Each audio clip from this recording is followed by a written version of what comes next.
안녕하세요. 저는 현재 6살 된 딸아이를 키우고 있는 평범한 전업주부입니다.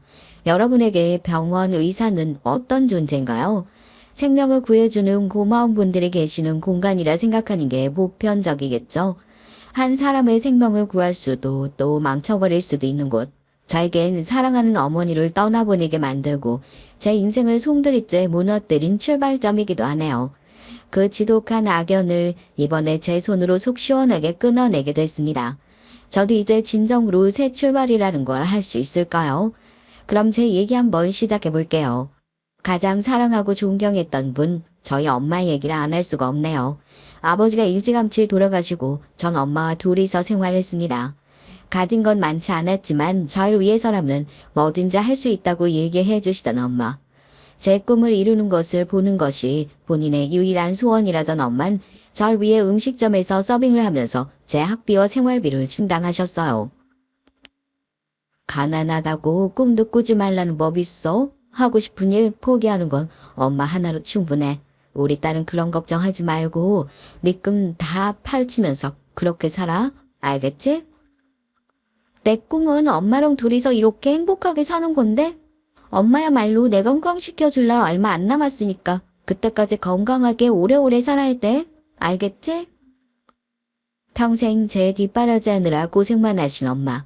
언젠간 어깨에 지고 있는 무거운 짐을 나눠 들어야겠다는 생각으로 공부도 살림도 열심히 했었어요. 그러던 어느 날 전 엄마가 쓰러져 병원으로 실려갔고 지금 당장 수술을 해야 한다는 전화를 받게 됐죠. 동네에서 가장 큰 병원이었고 이름난 병원이었어요. 엄마의 병명은 급성 담낭염이었어요. 수술이라고 해서 심각한 거다 생각하실 수도 있지만 사실 담낭염이야 요즘에 많이들 걸리는 것 중 하나고 다만 어머니의 경우에는 이게 급성이다 보니까 수술로 해결해야 되는 것이 더 좋다 싶은 거지. 너무 걱정 안 해도 돼요. 수술하고 나서 3, 4일이면 바로 퇴원하고 일상생활 할 수 있을 정도로 간단한 수술이니까. 난 이런 걸 그냥 시술이다 생각한다니까요. 선생님, 정말이죠? 이거 그렇게 어려운 수술 아닌 거 맞죠? 저희 엄마 수술만 하면 괜찮은 거 맞죠? 감사합니다. 정말 감사해요. 저 엄마 없으면 안 돼요, 선생님. 저희 엄마 좀 잘 부탁드릴게요. 병원에선 분명 엄마의 수술이 말 그대로 수술 같지도 않은 간단한 시술에 가까운 것이다. 이렇게 얘기를 했어요. 제가 그 말을 녹음하지 못했던 것이 너무 억울하다 싶을 정도라니까요.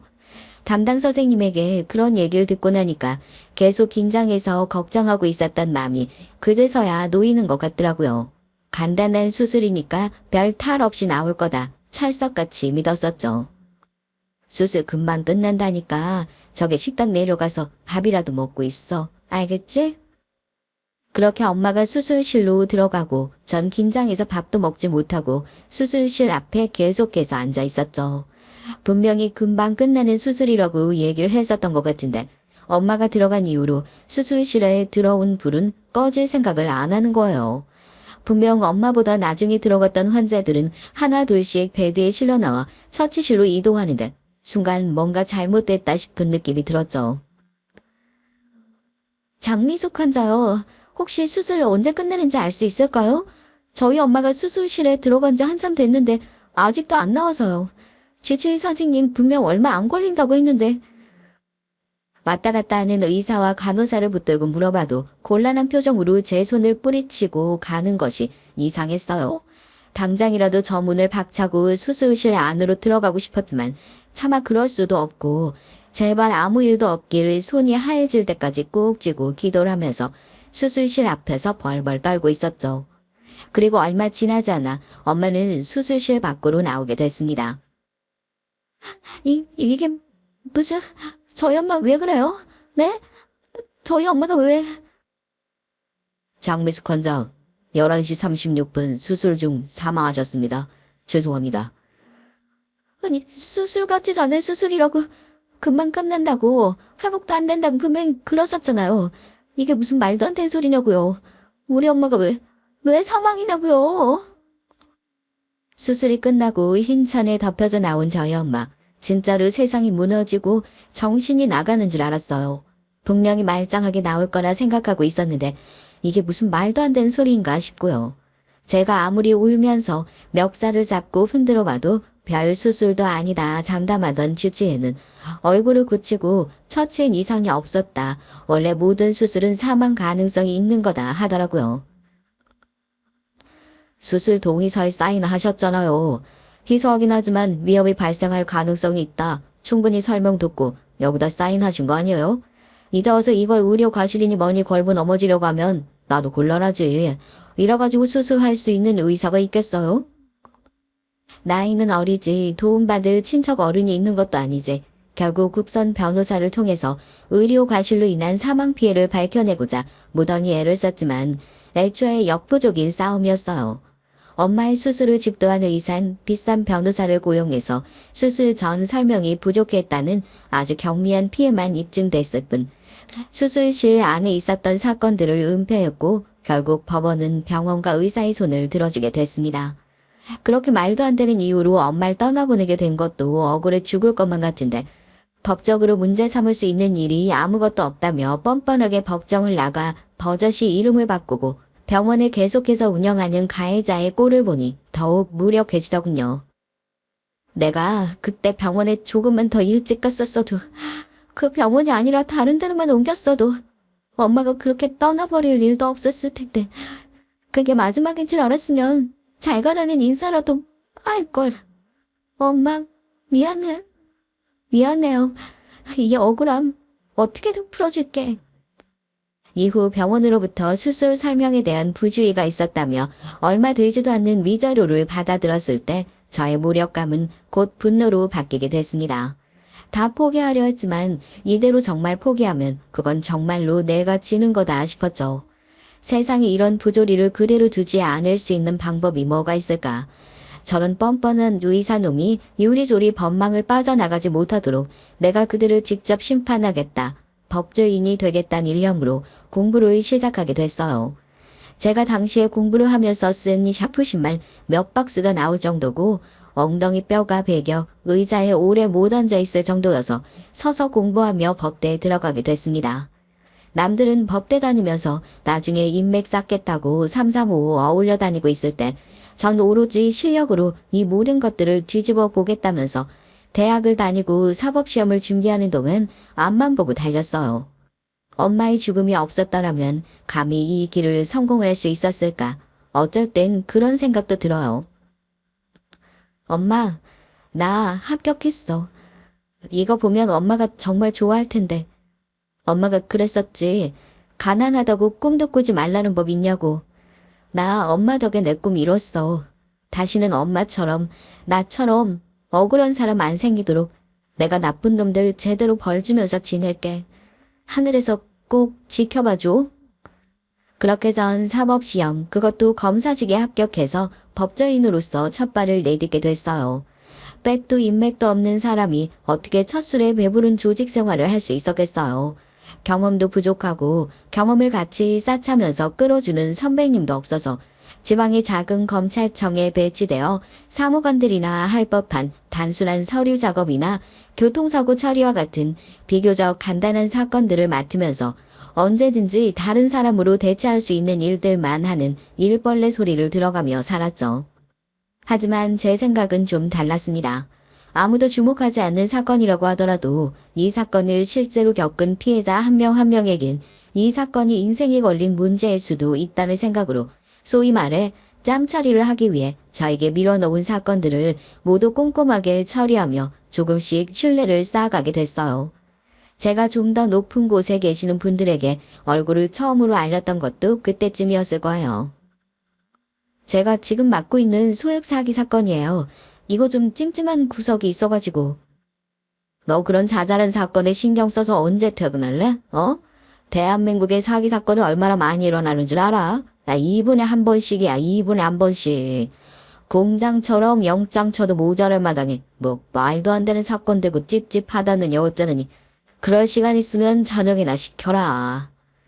선배 검사의 말이 틀린 건 없었죠. 제가 이제 막 검사로서 발령을 받았을 당시에 정말 깜짝 놀랐거든요. 사기 공화국이라고 말을 해도 이상할 게 없을 정도로 수없이 쏟아지는 사기 사건. 그 중에서도 제가 들고 있었던 건 소액 중에 소액 사건들에 해당했지만 사람의 촉이라는 게 이걸 그냥 제 손에서 떠나보낼 수가 없더라고요. 여긴 분명히 놓치고 있는 무언가가 있다. 그런 생각으로 선배 검사의 만류에도 계속해서 사건을 파냈습니다. 검사로서의 자질이 훌륭했던 건지 아니면 우연찮게 촉이 좋았던 건지 몰라도 제 예감은 사실이었죠. 여러 건의 소액 사기 사건으로 위장하고 있었지만 사실 그 건은 조직적으로 보이스피싱을 하는 조선족 범죄자들이 여럿 연루되어 있는 대규모 범죄였어요. 그것뿐만이게요. 사건에 연루되어 있는 조직이 그동안 약이며 뭐며 특수범죄의 소시지처럼 줄줄이 연루되어 있었던 겁니다. 그동안 수사를 제대로 진행해 보려고 했어도 마땅한 증거가 없어 시작할 엄두도 못 내고 있었는데 꼬리가 길면 잡히는 법이라고 놈들의 발자취가 제 소액 사기 사건 안에 남아있었던 거죠. 그때부터 완전히 상황이 뒤바뀌었어요. 검찰청장까지 나와서 이번 사건에 대한 인터뷰를 하기 시작하고 경찰과 검찰이 공조해서 사건을 확대 수사하기 시작했습니다. 결국 이 바닥에서도 얼마나 화려한 사건을 만드냐가 위로 올라가는 동아줄이나 마찬가지거든요. 결과적으로 조직 전체가 전부 체포됐고 피해자들이 모든 돈을 돌려받는 쾌거를 이뤄냈습니다.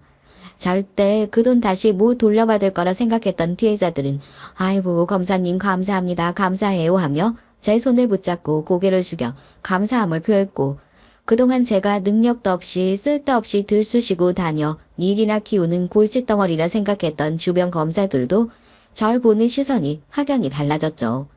결국 그 악명 높은 사건을 해결한 이후 전 꽤나 날카로운 시선을 가지고 있는 검사로 인정받아 꽤나 굵직한 사건들을 맡을 수 있게 됐어요. 남들이 놓치는 부분도 내가 이 사람이라면 어땠을까? 어떻게든지 이 문제를 해결해 줘야겠다는 신념 하나만 가지고 척척 해결해 나가기 시작했죠.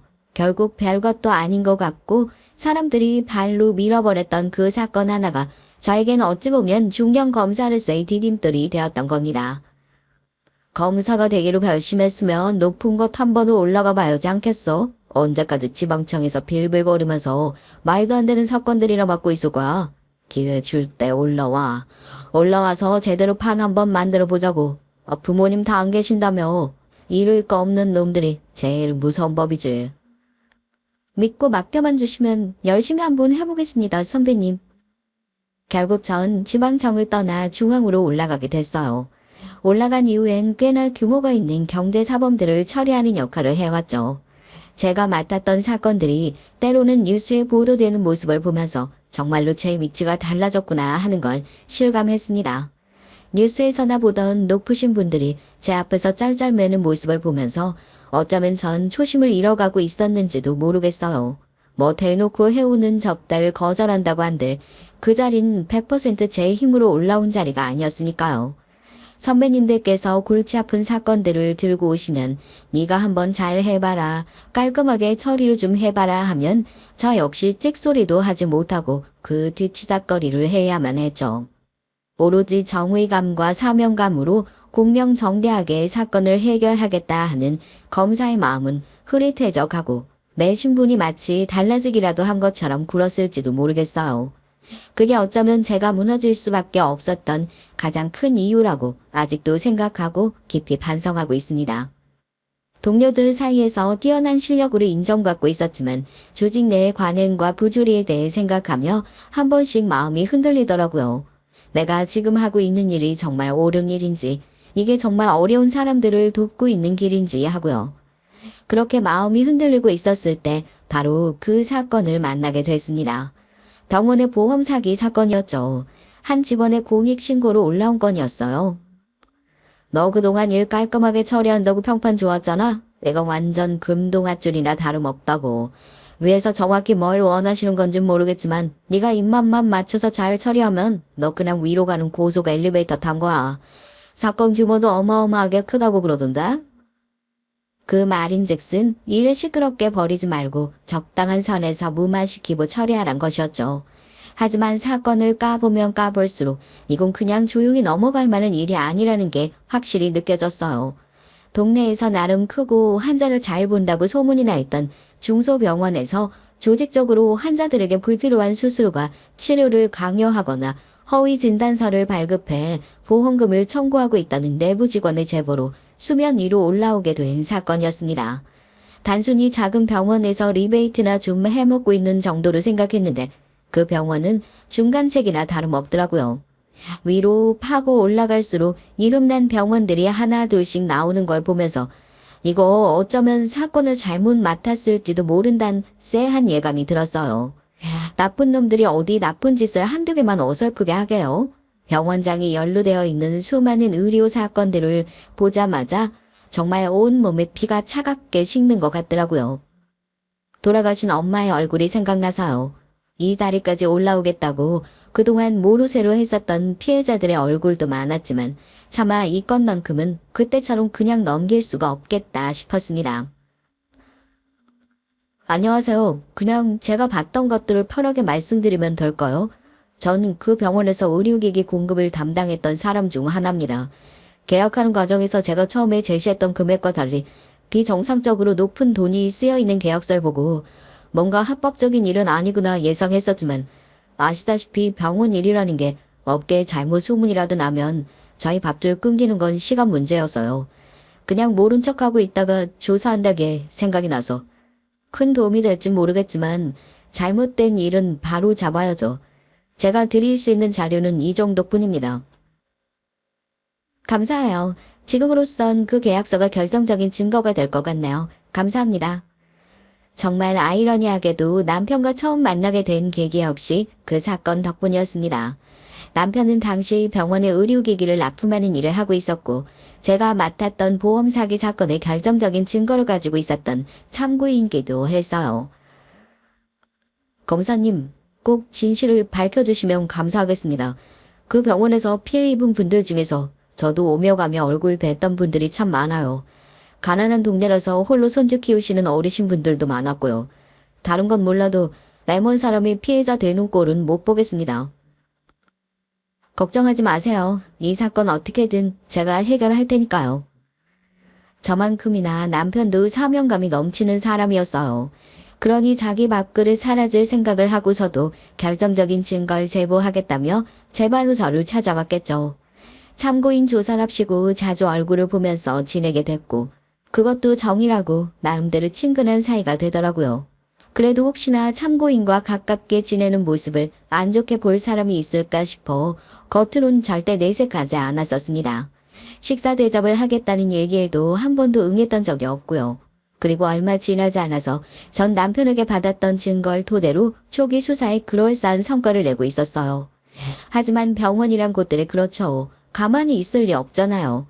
병원 쪽에선 또다시 화려한 변호인단을 앞세워 초반에 제시한 증거들을 싸그리 다 무시하고 내부 직원들을 동원해 허위 증언을 하기도 했습니다. 법원 내부에서도 그러더라고요. 백도 없고 줄도 없는 네가 여기까지 올라왔으면 꽤나 많이 올라온 거라고. 더 이상 이 사건 건들지 말고 손 떼라고요. 아마도 자기 입안에 혀처럼 굴 줄 알았던 어린 여검사가 갑자기 정의감에 불타 어떻게든지 구형을 하겠답시고 달려드는 모습이 높으신 분들이 보기엔 벅 좋아 보이지 않았나 봅니다. 너 지금 그거 생고생하고 있는 거야.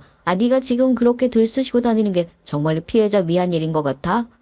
하루라도 빨리 이 사건 덮고 얼마 안 되는 합의금이라도 주머니에 찔러 넣어주는 게 그게 진짜 피해자 위하는 길이라고는 생각 안 해봤어. 넌 왜 그렇게 사람이 이기적이냐? 그럼 억울하게 돌아가신 분들은요? 그 가족분들은요? 억울한 사람 안 생기게 우리가 있는 거 아니에요? 이대로 덮어버리면 그분들은 의료사고 인정도 못 받고 가신 거잖아요. 솔직히 감정과 직업 사이에 딜레마가 왔다는 걸 명백하게 부정하진 못하겠어요. 어쩜 그렇게 시간이 흘렀는데도 사건이 진행되는 방식에서 달라지는 건 이리도 없는지요. 제가 엄마를 병원에서 떠나보냈던 그때 그 모습 그대로더라고요. 분명히 잘못한 사람이 뻔히 보이는데도 눈 가리고 보이지 않는 척을 하고 피해자 주머니엔 얼마 되지 않는 합의금을 대충 찔러 넣어주고 그 합의금을 받아들이는 순간 평생 이 돈 받고 가족을 팔아 넘긴 거라는 죄책감에 시달려야 하는 가족의 심정을 누구보다 가장 잘 알기에 물러서지 않았습니다. 하지만 물러서지 않는 제 모습은 또다시 누군가의 심기를 거스르게 됐죠. 단단한 나뭇가지 하나를 부러뜨리기 위해서 온 세상이 나서서 절 괴롭히는 것 같은 느낌을 받는 날들이었어요. 검사님, 과거 땡땡덩어리에서 어머니가 스스로 사망하신 건으로 이 사건을 편파적으로 보시는 거 아닙니까? 검사가 의료사고 피해자라는 사실이 공정성을 해칠 수 있는 건 아니죠. 개인적으로 의료계에 원한을 가지고 있다는 이유로 편향적인 수사 결과가 나오는 건 아닌지 대답 한 말씀 부탁드립니다, 검사님. 어떻게 제 개인사까지 파고들게 됐는지는 모르겠지만 대형 로펌이 하는 일이 그렇게 상대방의 사생활까지 탈탈 털어버리는 전문가들만 모여있는 곳이긴 하죠. 저희 엄마께서 의료사고로 의심되는 사건으로 인해 돌아가셨다는 저의 아픈 과거를 찾아낸 상대방이 언론을 통해 제 개인적인 사건으로 공정성을 잃어버리고 있다는 공격을 시작해왔어요. 제 감정과는 무관한 일이었습니다.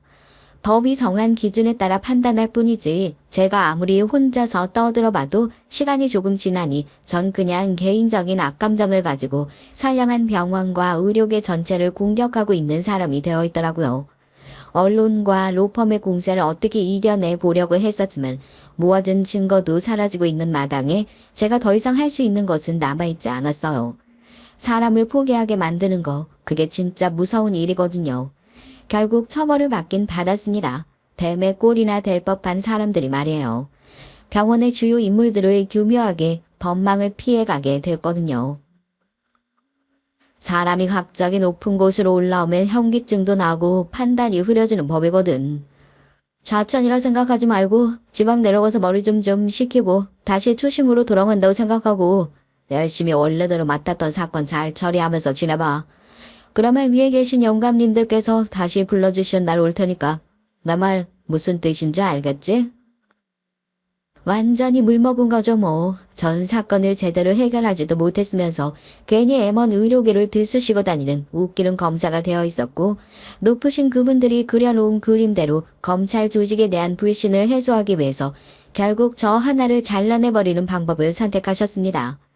대형 로펌과 법조계 연주를 통해 사건을 은폐시키고 전 이를 가장 가까운 곳에서 지켜보면서 조직 내부의 부패와 무력감을 절감했어요. 결국 자천 위기 상황에서 검사직을 스스로 내려놓기로 결심하게 됐고요. 검사님 얘기 들었어요. 끝까지 싸워주셔서 정말 감사합니다. 결과는 좋지 않았을지 몰라도 검사님이 끝까지 싸워주신 그 과정, 정의가 뭔지 다시 써주셔서 감사합니다. 남편과 좋은 감정을 가지고 만나기 시작했던 건 그 이후가 됩니다. 제가 검사직에서 내려왔다는 소식을 들은 남편은 가장 먼저 연락을 해왔고 따뜻한 위로와 지지를 보냈어요. 저도 사람인지라 그동안 죽어라 노력으로 만들어낸 결실을 스스로 때려치우는 게 얼마나 괴로웠겠습니까? 그래도 회사 다니면서 나쁘게 지냈던 직장 동료들도 없는 것 같은데 제가 좌천당하고 관둘 때가 되니까 사람들이 이를 악물고 모른 척하는 게 우습기만 했죠. 결과를 보고 자책하지 않도록 붙들어준 것, 나까지 우스워지지 않게 도와주었던 것은 모두 남편이 있었기에 가능했던 일이었어요. 검사와 참고인이라는 관계에선 마음이 있어도 가깝게 지내지 못했지만 검사직에 내려놓고 나선 저도 마음의 문을 열고 남편을 받아들이게 됐고요. 그리고 그 꾸준한 위로 덕분이었는지 생각보다 더 선한 남편의 심성을 알게 돼서인지 몰라도 저흰 금세 서로의 마음을 확인하고 연인관계로 발전할 수 있었습니다. 그뿐만인가요? 만난 지 1년이 채 못 됐을 때 뱃속에 아이가 있다는 사실을 알게 됐어요. 당황스러워하는 것도 잠시 남편은 바로 결혼을 서둘렀고요. 저도 그 청혼을 거절할 이유가 없었죠. 뱃속에 있는 아이에게 안정적인 환경을 만들어주고 싶은 것도 있었고요. 다만 결혼할 때 남편에게 하나 신신당부해두었던 건 있었습니다. 바로 시댁 식구들한테 검사였던 과거를 숨겨달라는 거였어요. 별거 아니라고 생각할 수 있지만 검사로서의 과거 얘기하면 난 다시 그 사건들을 떠올려야 돼. 그러고 싶지 않고 애 키우면서 정말 평범하게 살고 싶어. 제가 이전에 엄마를 어떻게 떠나보냈는지 또 검찰 조직 내에서 어떤 어려움이 있었는지 전부 알고 있었던 남편은 어찌 보면 황당한 저의 부탁을 들어줬고 그래서 전 그저 대학을 졸업하고 평범한 회사를 다니다가 남편을 만나 아이를 가지고 회사를 관둔 평범하디 평범한 인생을 살아온 며느리로 시댁 식구들에게 인사를 올릴 수 있었어요. 평범한 전업주부의 삶을 시작하면서 옛날과는 완전히 다른 방식으로 아이와 가정을 중심에 두고 살아가게 됐죠. 아이가 하루가 다르게 커가는 모습을 보면서 평화롭고 조용한 전업주부로서의 삶에 만족하게 됐고, 아이가 웃을 때마다 검사 시절 느꼈던 무력감 대신 새로운 충만감을 느끼며 벅찼습니다. 남편도 가정적이고 배려심이 깊은 사람이었기에 늘 떠올리면 외로운 마음이 들었던 가정이라는 말의 의미가 새롭게 쓰여지는 순간이었죠. 모든 것이 평화롭기만 했습니다. 하지만 그 평화에도 결국 금이 가게 되더라고요. 잔잔한 호수 같은 마음에 돌을 던진 건 다름 아닌 동서였습니다.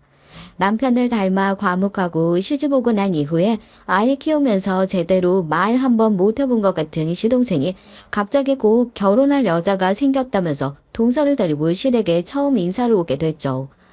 저희도 워낙 갑작스럽게 결혼 발표를 했었으니 혹시 결혼을 서두르는 이유가 임신인가 했는데 그건 아니라고 하더라고요. 형수님, 저 결혼할 여자예요.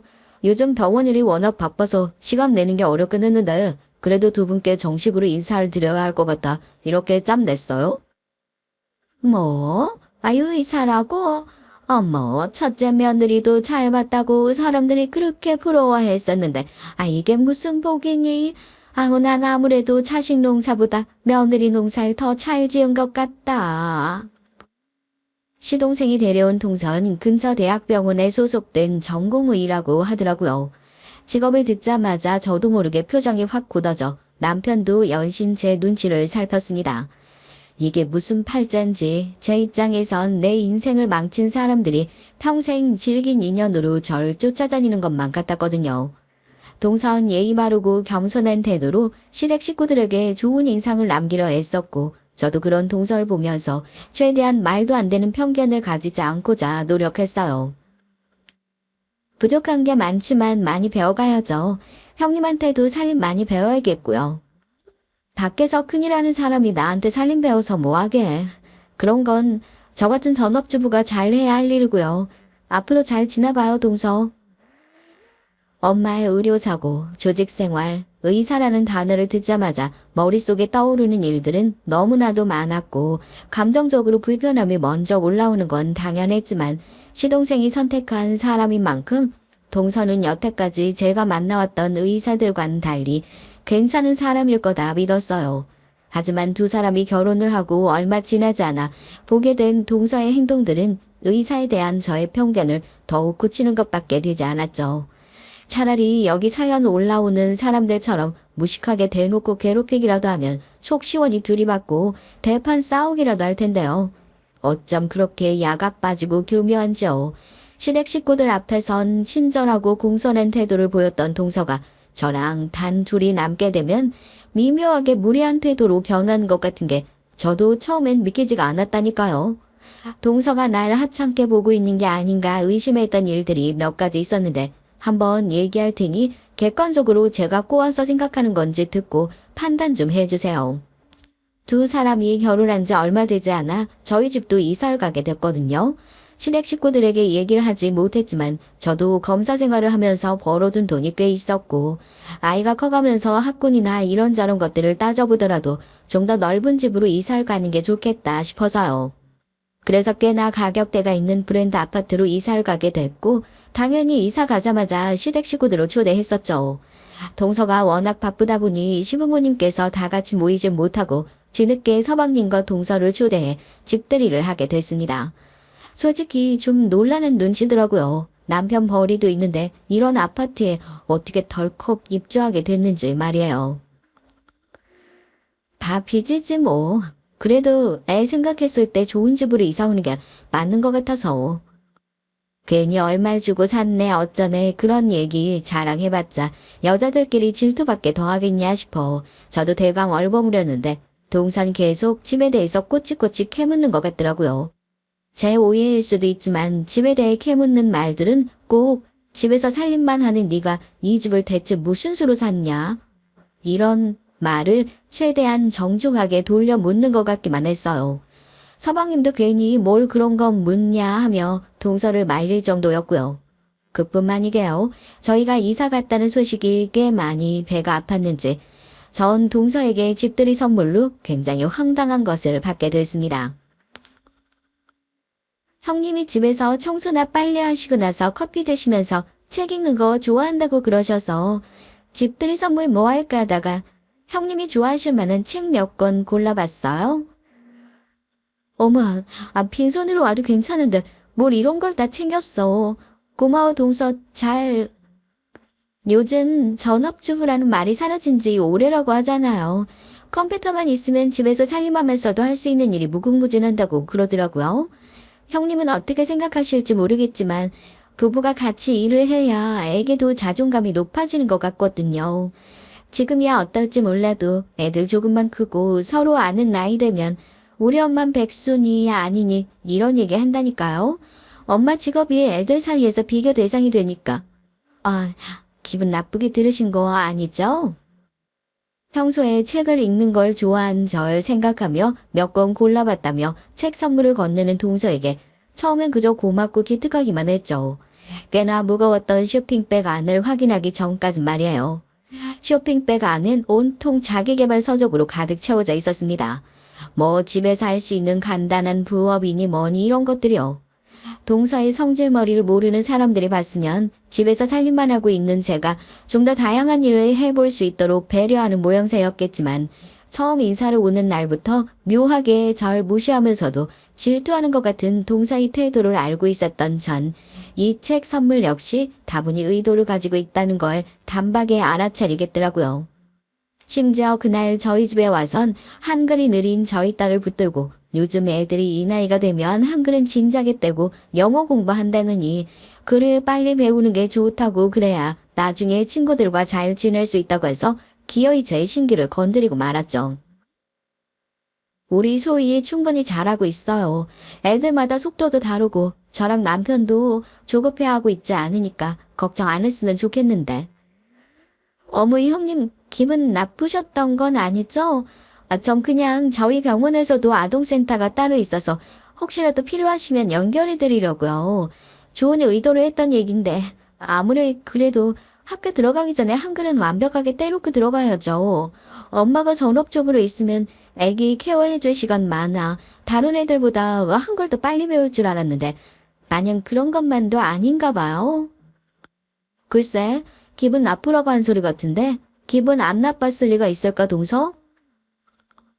제가 그냥 자기가 살살 긁는 대로 긁히는 사람인 줄 알았는지 또 화 한마디 내지 않고 나리선 반응을 하고 있으니까 동서가 뭔가 오해하신 것 같다고 그런 거 아니라며 바로 깨갱거리고 꼬리를 내리더라고요. 그 뒤로 애한테 혹시 상처되는 얘기를 또 할까 싶어 한 번도 나서서 동서를 먼저 집으로 초대했던 적이 없었어요. 함부로 긁으면 안 될 상대인 걸 알았는지 동서도 그 뒤론 가족들이 다 모여있는 자리에서 대놓고 절 돌려까는 일도 없었고요. 강한 상대에게 약하고 약한 상대에게 강하게 구는 전형적인 치졸한 인간, 딱 그런 느낌이었네요. 그러던 중에 딱 일이 터진 겁니다. 제사 준비 덕분에 가족들이 한자리에 모이게 됐거든요. 동서와 다시금 만나게 되고 우연치 않게 수상한 동서의 전화통화를 듣게 됐죠. 화장실에서 손을 씻고 있는데 칸 안에서 동서의 목소리가 들리더라고요. 아니, 내가 지금 그런 얘기할 수 있는 상황이 아니랬잖아. 금액은 맞춰놨으니까 티내지 말고 넘어가. 알겠어? 칸 안에 있던 동서가 전화기로 어깨에 끼우고 나오다 저와 눈이 딱 마주쳤고 제 미심쩍은 시선을 느꼈는지 황급히 전화를 끊으면서 병원 일이 참 복잡하다고 별거 아니니까 신경 쓰지 말라며 손을 씻고 먼저 나가버리더라고요. 그래도 맨날 이렇게 둘이서만 준비를 하다가 막내까지 들어보니까 얼마나 든든한지 몰라. 우리 집 제사 음식 그거 해봤자 먹는 사람도 많이 없으니 단촐하게 하자고, 응? 그간 시어머니와 제가 함께 준비했던 제사, 동서가 시집 오고 나서 처음으로 함께하게 되는 제사였죠. 제사가 한 달 정도 남은 시점이었던 것 같은데 그때까지만 해도 동서원 어머님 옆에 꼭 붙어서 시집 오면 어머님이랑 제사 음식 같이 차려보는 게 소원이었다. 요리 못하는데 많이 알려주셔야 한다. 오만 살가운 척은 다 했었거든요. 그런데 막상 제사 준비를 하는 당일 약속 시간이 다 됐는데도 코빼기도 비추지 않는 동서를 보고 어이가 없더라고요. 예, 네가 전화해도 안 받니? 아니 무슨 일이라도 생긴 건 아닌가 걱정되네. 뭔 병원에서 바쁜 일이 있어 그런가 보지. 나중에 연락 오지 않겠어? 우선 너랑 나랑 준비하자꾸나. 제가 전화를 몇 통이나 걸어도 전화를 거절하기만 하고 혹시나 해서 시동생에게 물어보니 아까 병원에서 본인이랑 통화를 했었답니다. 못 오면 못 온다고 문자라도 남기지 야속하긴 했지만 어쨌든 제사 준비는 해야 했으니 저와 어머님 둘이서 늘 그랬던 것처럼 음식 준비를 마저 했죠.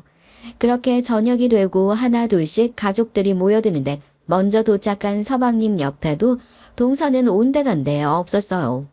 시어머니도 연락 한 통 없이 늦기까지 하는 거냐 불편함을 표하셨고 얼른 전화를 하러 갔다가 온 서방님께서 지금 오고 있으니 우리끼리 먼저 시작하자고 제사가 다 끝나고 밥 차려 먹을 시간이 돼서야 동서가 뒤늦게 시댁에 도착했습니다. 늦으면 늦는다고 미리 얘기를 해줘야 사람들이 안 기다리지. 그나가 혼자 음식 장만하느라고 얼마나 고생한 줄 알아? 대체 무슨 일이 있었기에 이렇게 늦게 온 거야? 하지만 거기서 저희 동서 시부모님의 꾸중에 억울하다는 듯이 팔짝 뛰면서 비난의 화살을 저에게 돌리더라고요. 저 바빠서 오늘 늦을 것 같다고 분명히 형님께 말씀드렸어요.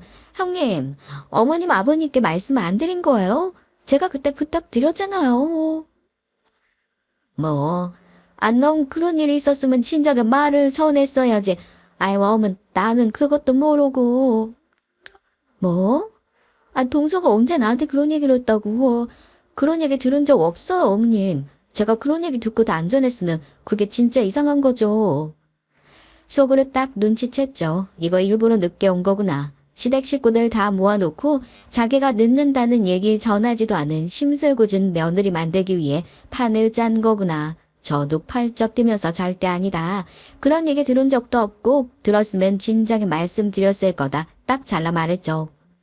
왜인지 모르겠는데 저한테 쌓여있는 것들이 어지간히 많았구나 싶더라고요. 미홍님 살림하시면서 이런 것도 깜빡깜빡 하시면 어쩌자는 거예요? 병원 한번 들리셔야겠어요. 요즘 깜빡깜빡 하는 나이가 조금 더 일러지긴 했다고 그러던데. 동서야말로 있지도 않은 얘기 만들어내서 사람 우습게 만드는 거 간도. 내가 설마 그런 얘기 하나 기억 못할까봐? 그리고 핸드폰은 뭐 폼으로 들고 다녀? 그래 100번 양보해서 내가 동서한테 그런 얘기 들었다고 쳐. 오늘 제사 당일인데 다시 연락할 정신은 없었고? 내가 전화를 몇 통이나 했는데. 그거야 당연히 하루 종일 병원에서 환자들 보느라 바쁘니 그렇죠. 형님처럼 집에서 육아만 하시는 분이 뭘 하신다고. 살림이랑 밖에 나가서 사회생활 하는 건 엄연히 달라요. 하긴 집에서 설거지나 하고 애 보는 게 뭐 대단한 일이라고 생각하시는 분이 뭘 알겠냐마는 바쁜 나하고 그쪽이랑 같냐고요. 뭐 그쪽? 동서 지금 말 다 했어? 동서 지금 이거 하극상이야. 알아? 상황이 심각해지니까 서방님도 동서를 붙잡고 그만하라고 뜯어 말리고 남편도 제 얘기 듣고 욱해서 재수씨 아무리 그래도 말은 가려서 해야 하는 거 아니냐. 지금 우리 와이프한테 이쪽 저쪽 소리 한 거냐 하고 버럭 화를 냈죠.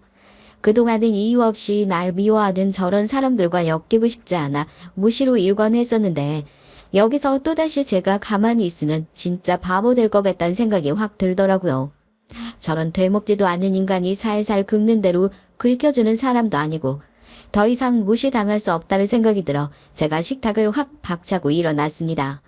그리고 거실에 걸어둔 외투에서 지갑을 꺼내 지갑 깊숙한 곳에 놔뒀던 10년 전 제 검사 시절 때 명함을 척하니 빼들고 그대로 동서 얼굴에 집어 던졌죠. 나처럼 집에서 애만 보고 설거지나 하는 사람이 뭘 알겠냐고. 동서, 나도 동서처럼 바쁘게 사회생활 다 해봤던 사람이야. 아니, 동서보다 더 바쁘게 살았던 사람이야. 왜? 의사 정도 되니까 그냥 사람들이 다 하찮아 보이고 내가 깔봐도 되는 것 같고 그래? 사람 봐가면서 건드려야지, 어디 칸이 배 밖으로 나와가지고. 얼굴에 명암 얻어맞은 동서 악소리를 내면서 손사래를 치는 모습도 참 우스웠는데 바닥에 떨어진 명암 주워들고 그제서야 검찰청 마크가 선명하게 박힌 제 명함과 절 멍청한 표정으로 번갈아 쳐다보는 것이 얼마나 우습던지요. 그냥 집에서 살림만 하는 전업주부라 찰석같이 믿고 있었을 텐데 주부는커녕 검사라니 어떻게든지 그 사실을 부정하고 싶었을 겁니다. 형님, 요즘 드라마 많이 보셨나 봐요? 집에서 애나 키우고 있으신 분이 검사는 무슨 검사예요? 네? 형님이 검사면 제 손에 장을 지질게요. 이런 걸로 거짓말 하시는 게 더 큰 병인 건 알고 계시죠? 재수 씨, 말 조심해요. 우리 와이프가 거짓말이라도 했다는 거예요, 지금? 이 사람 진짜로 검사 생활했었던 거 맞아요. 저도 그때 알게 됐던 거고요. 본인이 딱히 밝히고 싶지 않아서 여태까지 저도 옆에서 같이 비밀 지켜주고 있었던 건데 일이 이렇게 된 마당에 굳이 숨길 이유도 없을 것 같네요. 재수 씨, 이 사람한테 제대로 사과해요. 남편까지 합세해서 제 정체를 밝히고 나니 가족들은 다 기겁을 하죠. 그 와중에 딱 한 명, 동서만 제가 과거에 잘 나가던 직업을 가지고 있었다는 걸 인정하기 싫은지 사과 먼저 하라는 남편의 얘기에도 입 꾹 다물고 아무런 말도 없이 절 노려보고 있었고요. 그러면 저 조개같이 다물린 입을 벌리는 건 저의 목 아니겠어요? 간만에 법정으로 다시 돌아간 것 같은 기분이더라고요. 잘못했단 소리 죽어도 안 나오면 입을 벌려서라도 들었던 과거로 돌아간 것만 같았습니다. 그러는 동서야말로 하루 종일 병원에서 환자들 돌보느라 바빠서 연락 못했다고? 글쎄, 정말 병원 일 때문에 바빴던 건 맞고 뉴스까지 나오고 나니까 걸릴 것 같아서 리베이트 건 정리하러 들어간 건 아니고 하긴 그렇게 많이 헤쳐먹으면 제사고 나발이고 신경 못 쓸 정도로 정신없긴 하겠다. 그치? 상황은 또 한 번 역전됐습니다.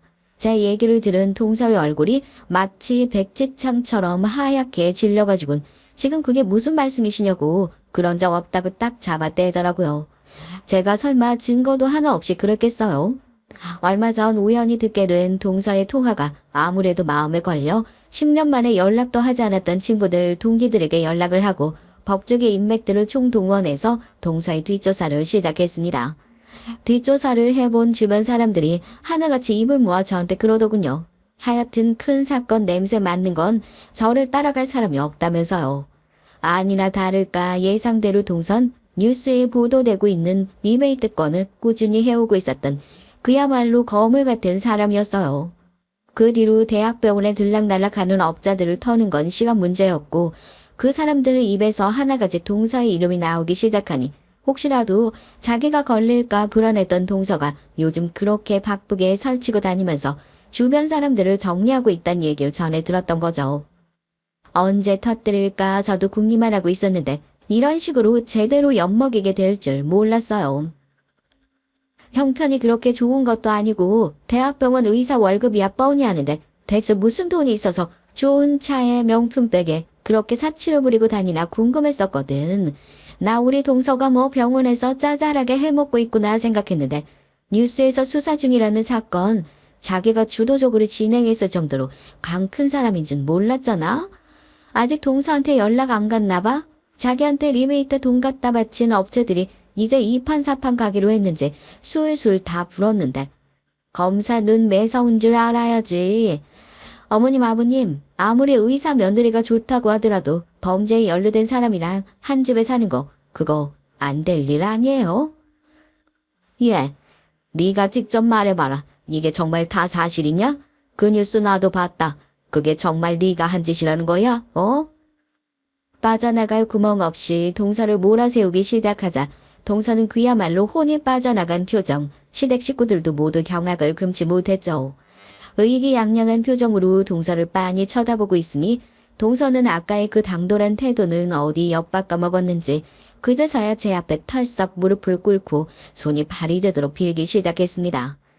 손이 발이 되도록 빈다는 소리가 뭔가 했는데 정말 그 앞에 서 있는 제가 하느님이라도 되는 약 싹싹 빌더라고요. 검사 시절에 많이 봤던 장면이었죠. 이제 더 이상 빠져나갈 구멍이 없다 생각한 못된 인간들이 정신 못 차리고 검사라도 붙들어 보려고 하는 그런 꼴이요.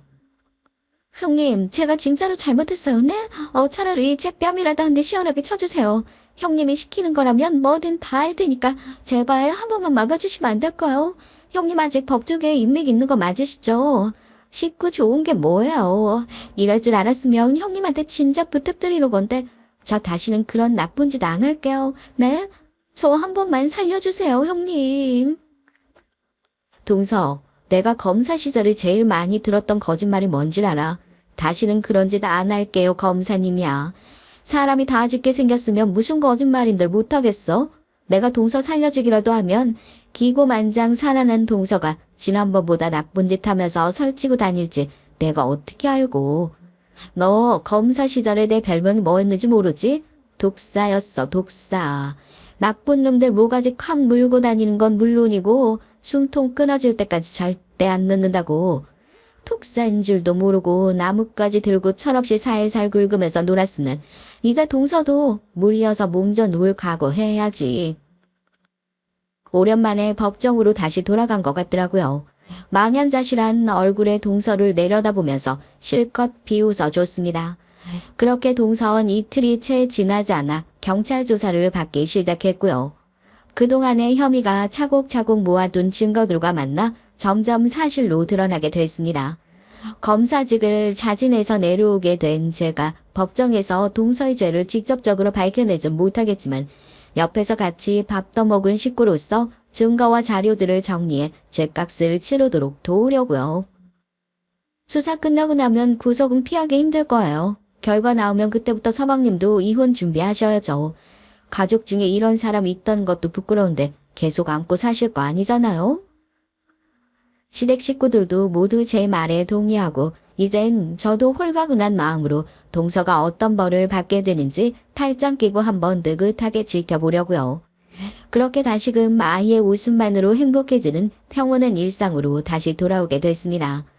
얼마나 공명정대한 세상이라고 나서서 다시 뭘 하지 않을 거라 결심했는데 이번에 동서랑 한판 붙고 나서야 알겠더라고요. 법에서 멀리 떨어져 왔지만 단 한순간도 정의를 잊지 않았다는 것을요. 앞으로도 내 가족과 자신을 위해서 기죽지 않고 당당하게 정의로운 전업주부로 살아가 보려고요. 앞으로 펼쳐질 제 또 다른 인생도 많이 응원 부탁드립니다. 안녕하세요. 요즘 열심히 태교 중인 예비 엄마 시청자입니다. 점점 무거워지는 배 덕분에 운영하던 가게를 잠시 쉬게 돼서 여유가 생긴 틈을 타 제 사연을 한번 적어 보내봐요. 늘 남들 사연을 듣기만 하다가 막상 제 얘기를 하려니 조금 어색하네요. 전 동네에서 꽤 규모가 있는 호프집을 운영하고 있습니다. 가게가 문을 연 지는 벌써 10년이 넘어가요. 초반엔 작은 크기를 시작했지만 점점 단골이 많아지고 장사가 잘 되어 조금씩 가게를 키워왔던 것이 지금의 규모가 됐어요. 근방에서 가장 손님이 많은 가게인 만큼 벌이도 꽤 좋은 편입니다. 공무원 일을 하는 남편의 수입의 2배를 훌쩍 넘어가는 수준이니까요. 물론 처음부터 이렇게 장사가 잘 됐던 건 아니었습니다. 가게 문을 막 열었을 즈음 하루 종일 손님이 없을 때도 있었어요. 그렇지만 꾸준히 노력하다 보면 언젠간 분명히 빛을 볼 날이 있을 거라고 생각했고 비가 오나 눈이 오나 쉬지 않고 가게 문을 열었어요. 어떻게 하면 가게를 더 잘 운영할 수 있을까 매일같이 고민했고 항상 손님 한 분 한 분 정성스레 응대하려 노력했습니다. 물론 호프집이라는 가게의 특성상 다른 업종의 가게들보다도 손님들 상대하기가 쉽지 않았어요. 흔히 말하는 진상 손님들도 자주 있었죠. 만취한 상태로 가게에서 싸우는 손님들을 말리다가 크게 다친 적도 있고요. 주변에선 제게 왜 굳이 장사가 저 어려운 길을 택했냐 물어오곤 했습니다. 물론 자영업이 참 어려운 일이긴 해요. 직장인들처럼 남들 쉴 때 쉬고 안정적으로 살 때도 못하고요. 그렇지만 전 장사가 제 천직이라고 생각했습니다. 저희 조부모님께서도 그리고 부모님께서도 모두 대대로 가게를 운영해 오셨거든요. 아버지의 부모님, 그러니까 저의 친조부모님께선 작은 미용실을 운영하셨다고 했어요. 불행히도 제가 두 분을 만나 뵐 일은 없었습니다. 두 분 모두 아버지께서 어렸을 적에 기운의 자동차 사고로 돌아가셨거든요. 왜 조부모님께서는 시골에서 백반집을 하셨어요? 자연스레 어머니께서도 어렸을 적부터 왜 조부모님을 도와 가게 일을 하셨고요. 아버지와 어머니가 처음 만나게 된 곳도 백반집이었다고 합니다. 어린 나이에 양친을 잃으신 아버지께서는 갖은 고생을 하시며 살아오셨다고 했어요. 그러다가 겨우 정착한 곳이 건축 현장 일이었고 당시 공사가 진행되던 현장 근처에 백반집이 있었다고 해요. 아버지께선 자주 백반집을 드나드시며 식사를 하셨고 어머니께선 비슷한 또래로 보였던 아버지에게 자연스레 관심이 가셨다고 합니다. 당시 손님들은 대부분 중년의 남성들이었는데 아버진 기껏해야 20대 초중반이셨으니까요. 아버지께서도 티는 내지 않으셨지만 계속 어머니가 눈에 밟히셨다고 합니다. 그렇게 두 분은 말 한마디 나눠보지 않은 채 서로 내적 친밀감만 쌓아가고 있었죠. 서로 관심은 있었지만 누구 하나 먼저 말을 걸어볼 용기가 없었던 거예요. 그런 두 분이서 처음으로 얘기를 하게 된 계긴 아주 사소한 사건이었다고 합니다. 장대비가 내리던 어느 날 어머니께선 평소처럼 부모님을 도와 가게 일을 하고 계셨대요. 점심시간이 되자 어김없이 아버지께서 식사를 하러 오셨고 어머니께선 평소와 마찬가지로 흘끔흘끔 아버지를 쳐다만 보고 계셨다고 합니다.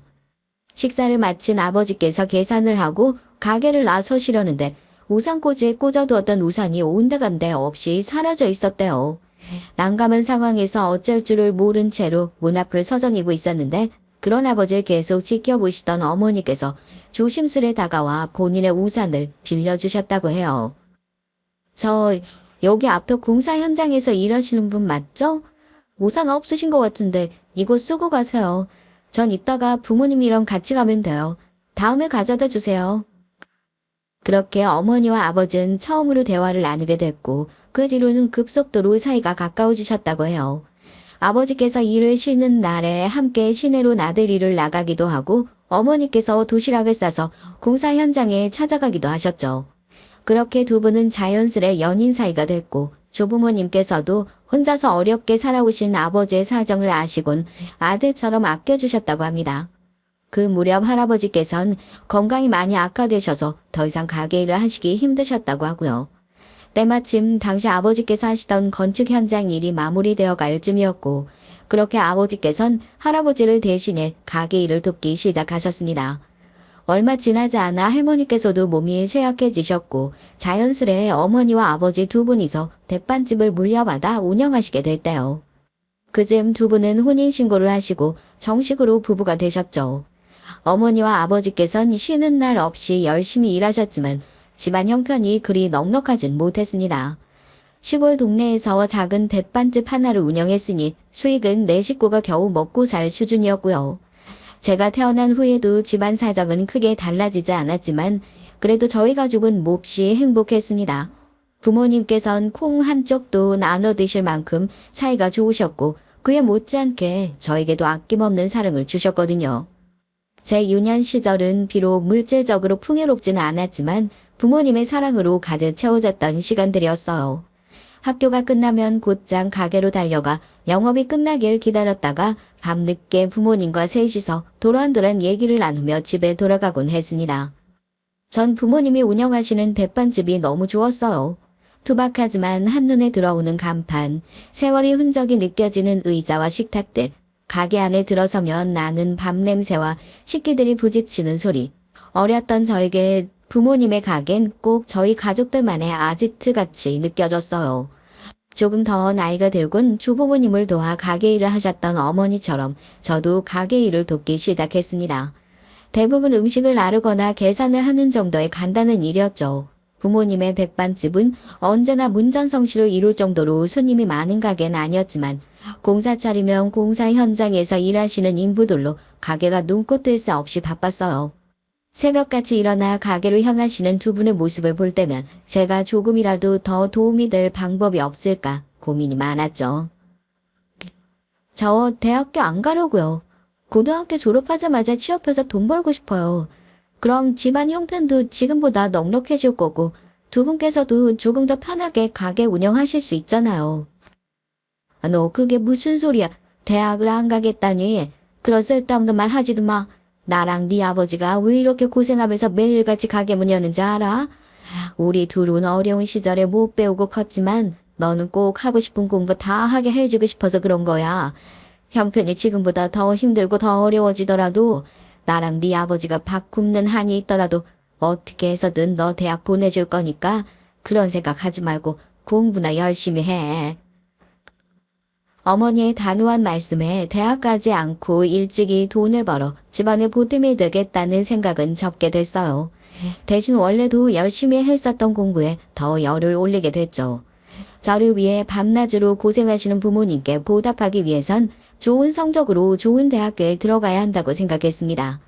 그렇게 고등학교 내내 상위권의 성적을 유지하며 열심히 노력했고 결국 전 서울에 있는 한 대학교에 입학하게 됐어요. 부모님은 가게 입구에 플랜카드까지 걸어 놓으시며 몹시 기뻐하셨죠. 기뻐하시는 부모님 모습에 저도 너무 뿌듯했던 기억이 납니다. 그렇게 전 혼자서 서울로 올라오게 됐어요. 기숙사 신청 기간을 놓쳤던 탓에 학교 근처의 고시원에서 지내야 됐죠. 침대와 딱 붙어있는 책상을 제외하면 서 있을 공간조차 없을 정도로 작은 방이었지만 불만은 전혀 없었습니다. 그저 그 작은 고시원의 월세마저도 부모님께 부담이 될 것 같아 죄송한 마음뿐이었죠. 학기가 시작되고 전 생활비를 벌기 위해 아르바이트를 시작했어요. 하지만 시간이 지날수록 점점 아르바이트와 공부를 병행하기가 힘들어졌습니다. 제가 대학생일 당시 대부분의 가게에선 아르바이트생에게 그렇게 많은 시급을 주지 않았거든요. 제가 버는 돈으로만 생활비를 충당하려면 일을 너무 오래 해야 했고 그럴수록 공부할 시간이 줄어들게 됐죠. 결국 잠자는 시간을 줄여가며 생활하게 됐고 날이 갈수록 지치는 몸과 마음에 염치 없지만 부모님께 도움을 청해야 하나 고민하던 중이었습니다. 내가 일하는 호프집에서 같이 아르바이트 해보는 건 어때? 마침 얼마 전에 한 명이 그만둬서 자리 하나 비거든. 내가 사장님한테 말해줄 수 있어. 물론 일이 조금 힘들긴 하지만 다른 가게들보다 훨씬 시급 잘 쳐주니까 나도 처음엔 힘들었는데 적응되면 꽤 할만해. 전 우연한 기회로 동기가 일하던 호프집에서 아르바이트를 하기 시작했어요. 물론 처음엔 조금 망설여지긴 했습니다. 시골에서 막 올라온 촌뜨기였던 저에게 서울의 술집은 막연히 무서운 공간이었거든요. 그러나 막상 일하기 시작한 호프집은 저희 부모님이 하시던 백반집과 크게 다를 바가 없는 가게였어요. 항상 술에 취한 손님들을 상대해야 한다는 점이 조금 까다롭긴 했지만 부모님을 도와 가게 일을 오래 했던 저에겐 그리 어려운 일이 아니었습니다. 백반집을 찾으시는 손님분들도 대부분 반주를 하셨으니까요. 자연스레 전 호프집 일에 금방 적응했고 사장님께서도 성실히 일하는 제가 마음에 드신다며 보너스를 자주 챙겨주시곤 하셨습니다. 그렇게 낮엔 학교에서 공부하고 밤에는 호프집에 나가 생활비를 버는 일상이 계속됐죠. 저 옆방에 사시는 분 맞으시죠? 다름이 아니고 밤마다 너무 시끄러워서요. 여기 사시는 분들 거의 공부하는 학생들인데 그렇게 피해를 끼치면 안 되지 않을까요? 제가 정말 참아보려고 했는데 저도 고시 준비하는 사람인데 옆방에서 쿵쿵대는 소리에 공부에 집중이 너무 안 돼서요. 사정은 잘 모르겠지만 조금만 조용히 해주시면 감사하겠습니다. 그러던 어느 날이었어요. 그날도 학교에 다녀와서 아르바이트로 가려고 고시원을 나서던 참이었는데 처음 보는 얼굴에 20대 중반 정도 되어 보이는 남자가 제게 말을 걸어왔습니다. 네, 밤마다 쿵쿵거린다뇨? 저 일하느라 밤엔 거의 방에 없는데요? 다른 방이랑 착각하신 거 아니에요? 네, 204호분 아니세요? 아니요, 전 202호인데요. 제 말에 남잔 몹시 당황하며 연신 사과를 했어요. 새빨개진 얼굴 하며 이야기를 꺼내기 전까지 얼마나 고민했는지 뻔히 보이는 떨리는 목소리에 참 순한 사람이구나 하는 인상을 받았던 것 같아요. 알고 보니 밤마다 시끄럽게 소리를 내는 건 204호에 살고 있던 사람이었고 얼마 지나지 않아 방을 빼고 나갔습니다. 그 일 이후로 저와 그 남자는 오며 가며 인사를 하고 지내는 사이가 됐고요. 아마 이쯤 되면 눈치가 빠르신 분들은 예상하셨겠죠? 네, 이 남자가 바로 저희 남편입니다. 저와 남편은 고시원에서 처음 만난 사이였어요. 남편은 당시 공무원 시험 준비를 하고 있었습니다. 남편은 서울에 본가가 있는 사람이었지만 집에서는 공부에 집중하기 어려운 환경이라 혼자 나와서 살고 있다고 했어요. 그때까지만 해도 남편의 자세한 집안 사정을 알지는 못했어요.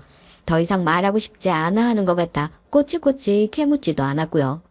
저희 어머니께서 보내주신 반찬을 나눠 먹기도 하고 호프집 일이 끝나고 밤늦게 돌아오는 절 남편이 데리러 와주기도 하면서 저희 둘은 점점 가까워졌습니다. 그렇게 저와 남편은 자연스레 연인 사이가 됐지만 교제를 시작했다고 해서 교제 이전과 생활이 크게 달라지진 않았어요. 그도 그럴 것이 남편은 한창 공부에 집중해야 하는 고시생이었고 전 학교 생활과 아르바이트를 병행하느라 언제나 바빴거든요. 결국 저희의 데이트는 대부분 서로가 여유 있을 때 주로 빈 짜투리 시간에 짧게 이루어졌습니다. 비싼 레스토랑에 가거나 기념일에 좋은 선물을 주고받진 못했어도 나름대로 행복한 연애였어요. 남편은 천성이 다정하고 순한 사람이었고 만나는 내내 제게 한 번도 언성을 높인 적이 없었습니다.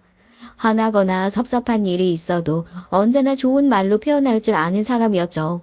저도 그런 남편에게 더 다정하고 좋은 애인이 되기 위해 항상 노력했고 그렇게 저와 남편은 계속 행복할 것만 같았어요. 그러나 남편이 1차 시험에 합격한 후 저희의 관계는 삐걱거리기 시작했습니다.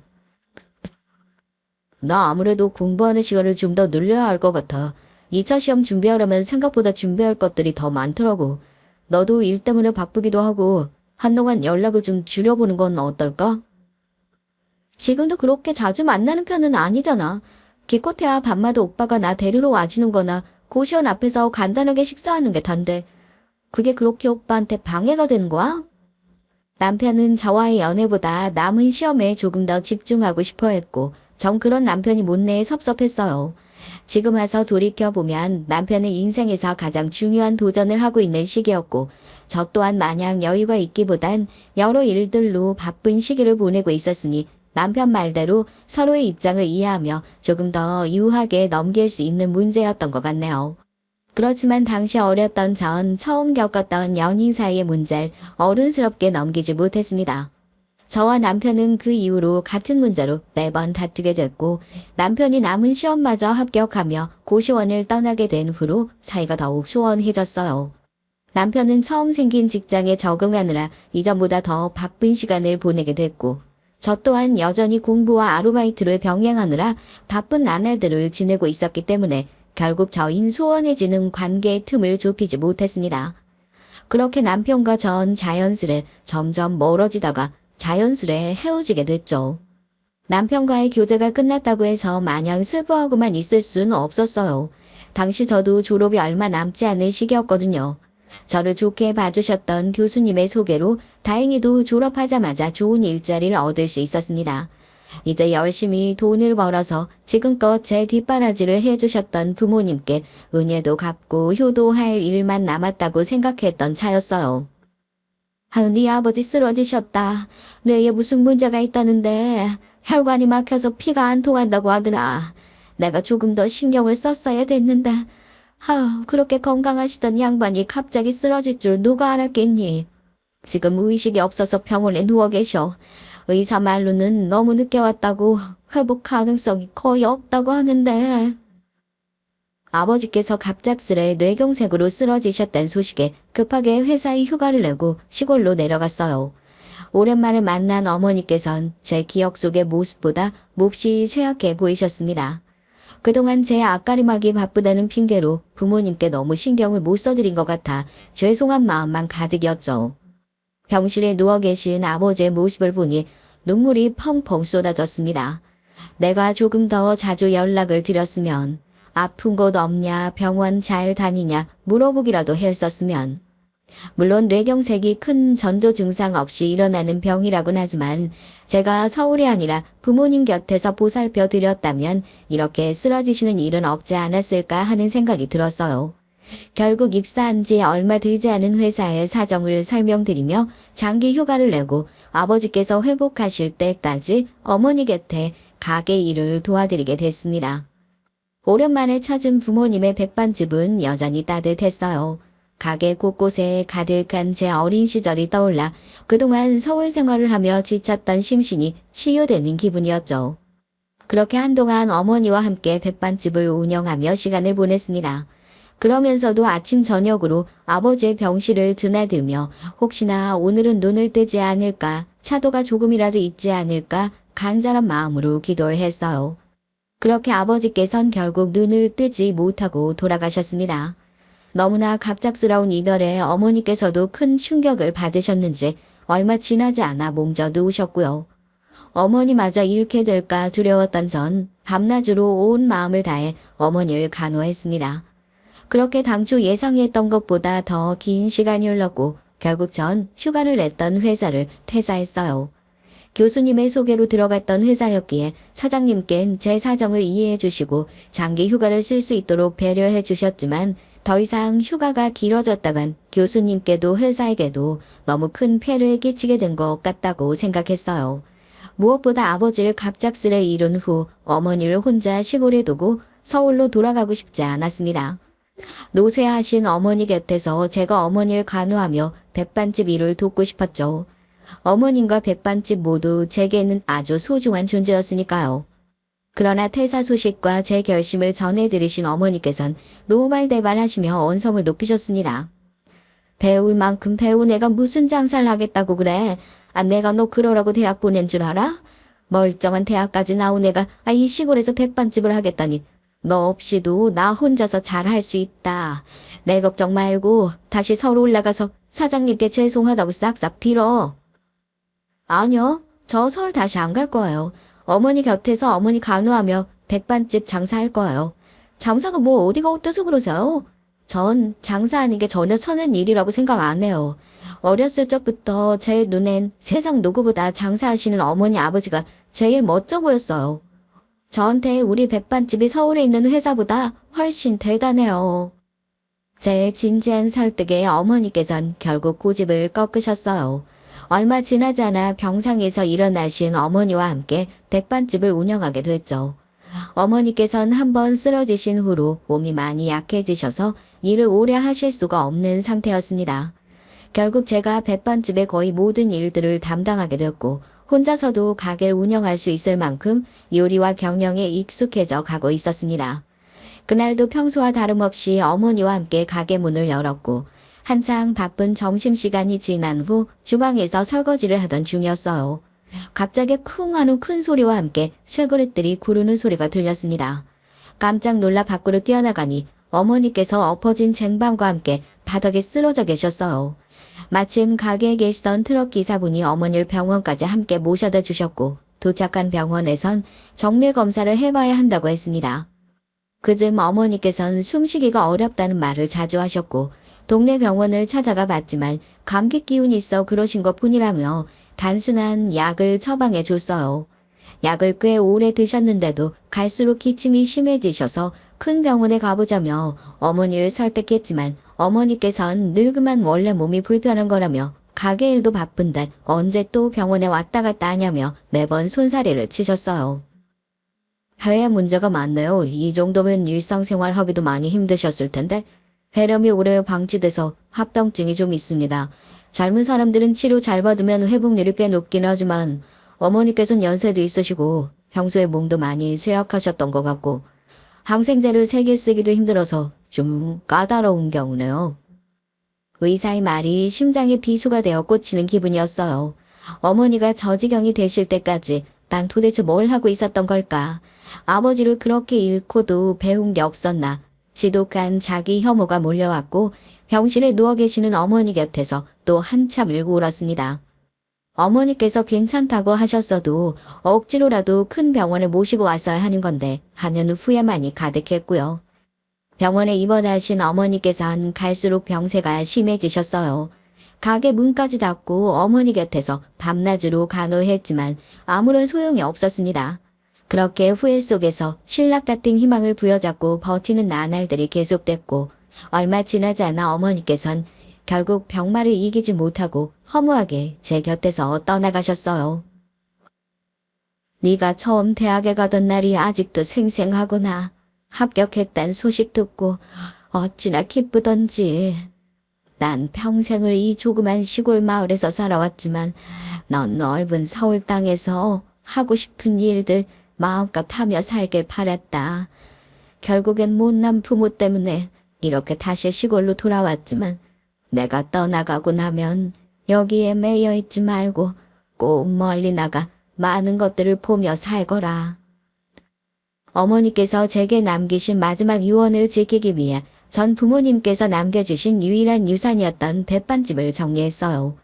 그리고 정든 고향을 떠나 다시 서울로 향했습니다.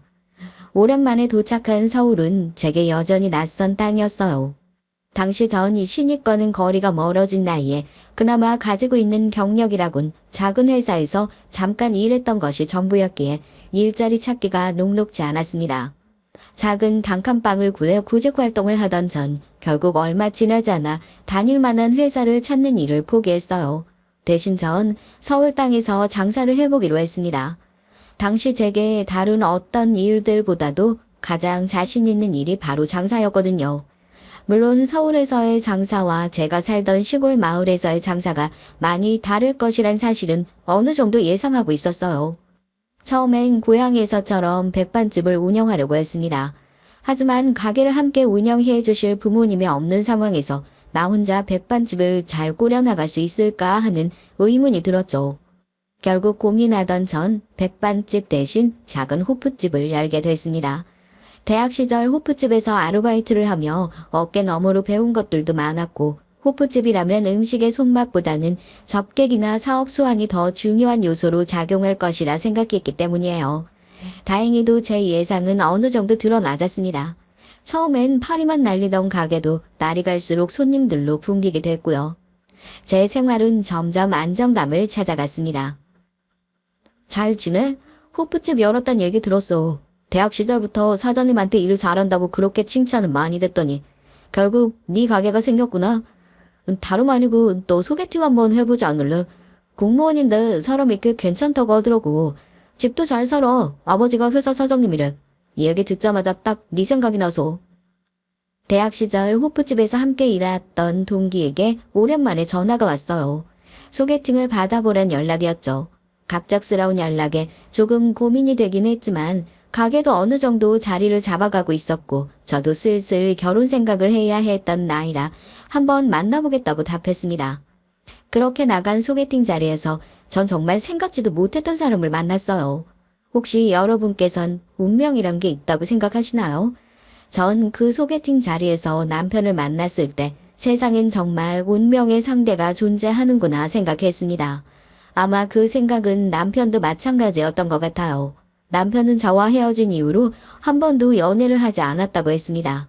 제가 연인 사이의 문제를 어른스럽게 대처하지 못했던 걸 후회했던 것처럼 남편도 당시에 제게 더 신경 써주지 못했던 것을 두고두고 후회했다고 했죠.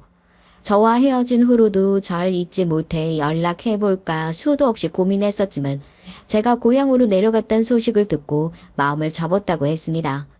그렇게 오랜 기간 혼자 지내오다가 슬슬 결혼하라는 가족들의 성화에 어쩔 수 없이 소개팅 자리에 나왔는데 등 떠밀려 나온 소개팅 자리에서 오랫동안 그리워했던 절 다시 만났으니 남편 입장에서도 참 운명적인 만남이 아닐 수 없었던 거죠. 그렇게 재회한 저와 남편은 얼마 지나지 않아 결혼을 약속하게 됐고 전 그제서야 남편의 가정 환경에 대해 자세히 알게 됐어요. 사실 우리 어머니 새어머니셔. 초등학생 때까지 친어머니랑 같이 살다가 친어머니께서 돌아가시면서 아버지랑 살게 됐어. 아버지께서 날 데려오실 땐 이미 재혼하신 상태였어. 새어머니랑 형이랑 셋이 살고 계셨지. 형은 아버지 자식이 아니야. 새어머니께서도 재혼하신 거거든. 남편의 집안은 재혼 가정이었습니다. 남편이 갓난아기였던 시절 부모님께서 이혼하셨고 남편은 친어머니의 손에서 자랐다고 했어요. 그러나 친어머니께서 오랫동안 알아오셨던 지병으로 돌아가시게 됐고 혼자가 된 남편을 당시 재혼해 가정을 꾸리고 계셨던 아버지께서 거둬들였다고 하셨습니다. 나중에서야 알게 된 사실이지만 남편을 데려올 때 시어머니께서는 몹시 반대를 했다고 하셨습니다. 어떻게 피 한 방울 섞이지 않은 아이를 내 자식처럼 키울 수가 있냐며 다른 친척 집에 보내거나 시설에 보내지 않으면 이혼하겠다고 으름장을 놓으셨다고 해요. 그러나 시아버지께서는 흔들리지 않고 단호하게 남편을 데려오셨습니다. 갑자기 애를 데려오게 된 건 나도 미안하게 생각해. 그렇지만 어찌됐든 우린 부부잖아. 당신 아들이랑 나도 피 한 방울 섞이지 않은 사이야. 그렇지만 난 당신과 결혼할 때 당신 자식도 내 친자식처럼 받아들일 생각으로 결혼했어. 그러니 힘들겠지만 당신도 내 아들을 친자식처럼 생각하고 잘 보살펴 줬으면 해. 시어머니께서는 시아버지와 재혼하시기 전부터 아들이 한 명 있었는데 시어머니의 전 남편과의 사이에서 나온 아이였어요. 시아버지께서는 그런 사실을 알고도 시어머니와 재혼하셨고 실제로 어머니의 아들, 그러니까 제겐 아주버님이 되시는 분을 친자식처럼 생각하고 키우셨다고 했습니다. 그러나 저희 남편에게 시어머니는 결코 친어머니 같은 존재는 아니었어요. 남편은 아직도 처음으로 시어머니와 아주버님을 만나던 날을 기억한다고 했습니다. 아버지 손에 이끌려 들어갔던 집 분위기가 아직도 생생해. 어머니께서 어찌나 화가 나 보이시던지 너무 무서워서 도망치고 싶었지 뭐야. 기어 들어가는 목소리로 겨우 인사를 드렸는데 한참을 노려보기만 하시더니 형 손을 잡고 방으로 쌩 들어가 버리시더라고. 아버지께선 곧 적응하실 수 있을 거라고 말씀했지만 난 그 뒤로 한 번도 집이 편하게 느껴졌던 적이 없어. 그래서 집을 나와서 고시원에서 공부했던 거야. 나이가 좀 들고 나선 전처럼 대놓고 구박하시거나 차별하시진 않았지만 그래도 어머니와 완전히 편해질 수는 없더라고. 남편은 천성이 순한 사람이었어요. 저와의 연애 시절에도 제게 언성 한번 높인 적이 없었으니 말 다 했죠. 그런 남편이 어떤 어린 시절을 보내며 자라왔을진 보지 않아도 뻔했습니다. 어머니와 아주버님께 부당한 언행을 당했어도 말 한마디 제대로 해보지 못하고 참고 살았을 게 눈에 선했죠. 그러나 남편은 두 사람을 원망하지 않는다고 말했습니다. 갈 곳 없는 자신을 받아줬다는 사실만으로 만족한다고요. 두 사람 입장에선 행복했던 가정에 자신이 불청객처럼 느꼈을 거라며 자신을 미워하는 것도 어찌 보면 당연한 일이라고 했습니다. 시간이 많이 흐른 지금은 그래도 두 사람과 꽤나 가까운 사이가 됐다며 자신을 거둬주신 아버지를 봐서라도 앞으로도 문제없이 잘 지내고 싶다고 했어요. 솔직히 전 그런 남편을 보며 조금 답답하기도 하고 억울한 마음도 들었지만 당사자가 원하지 않는 참견을 하고 싶지 않았기에 남편을 따라 두 사람과 잘 지내보기로 마음먹었습니다. 아직 형도 결혼을 안 했는데 동생이 먼저 결혼을 하겠다니 무슨 이런 도덕 없는 경우가 다 있을까. 게다가 결혼하겠다고 데리고 내가 겨우 술집이나 하는 여자라니. 아이고 참, 너도 어쩜 이렇게 여자 보는 눈이 없니? 어렸을 적부터 공부만 하더니 이렇게 세상 물정을 몰라서야. 당신 처음 만나는 애한테 못하는 말이 없어. 막아, 저 사람이 원래 말을 좀 함부로 한다. 신경 쓰지 말아라. 그래서 결혼 날짜는 언제쯤 생각하고 있다고? 처음 인사드리러 간 자리에서 시어머니께서는 대놓고 절 마음에 들어하지 않으셨어요. 어느 정도는 예상했던 일이라 그렇게 큰 충격은 없었지만 술집이나 하는 여자랬느니 못 빼어먹은 집안 출신이라는 등의 말씀이 썩 듣기 좋은 얘기는 아니었습니다. 제가 실제로 호프집을 운영하고 있긴 했지만 시어머니의 말씀처럼 행실이 똑바르지 않거나 예의 없는 집안에서 자라난 건 아니었으니까요. 저희 부모님께선 비록 많이 배우신 분들은 아니었지만 누구보다도 인간적으로 존경할 만한 분들이셨습니다. 넉넉한 형편이 아니었음에도 노숙자 분들이나 사정이 어려우신 분들께 무상으로 식사를 제공하곤 하셨죠. 그래도 전 그 자리에서 큰 소리로 시어머니 말씀에 반박하진 않았어요. 옆에 앉아 눈치를 보고 있는 남편을 생각해서라도 시어머니와 문제없이 지내고 싶었으니까요. 그렇게 저희는 결혼 날짜를 잡았고 본격적인 결혼 준비를 시작했습니다. 저와 남편의 결혼 날짜가 잡힌 뒤로 시어머니께서는 급하게 아주버님의 선자리를 알아보셨다고 했어요. 어렸을 적부터 꾸준히 공부를 잘했던 저희 남편과 달리 아주버님께선 공부에 큰 재능이 없으셨대요. 변변찮은 전문대학교를 졸업하신 후 별다른 직업 없이 지내시다가 시아버지의 도움으로 회사에 들어가셨죠. 흔히들 말하는 낙하산이었습니다. 시아버지께선 자식이라 하더라도 능력이 없으면 회사를 물려줄 생각이 없다 하셨지만 명색이 장남인데 가업을 이어받지 못하는 게 말이 되냐는 시어머니의 등살에 못 이겨 후계자 수업을 시키고 계시던 중이었어요. 덕분에 아주버님께서 대외적으로 아버지의 사업을 물려받으실 분이었기에 선자리를 알아보는 일은 아주 순조롭게 진행됐습니다. 그렇게 강남의 어느 부잣집 딸과 혼담이 오가게 됐고 아주버님은 저와 남편보다 한 달 일찍 식을 올리시게 됐어요. 어머 형님 안녕하세요. 어머님 아버님 잘 지내셨죠? 제가 그간 너무 바빠서 인사를 이제야 드리네요. 이해해 주실 거죠? 저희 친정일이 워낙 바빠서요. 저와 형님의 첫 만남은 결혼하고 처음 맞는 명절이었어요.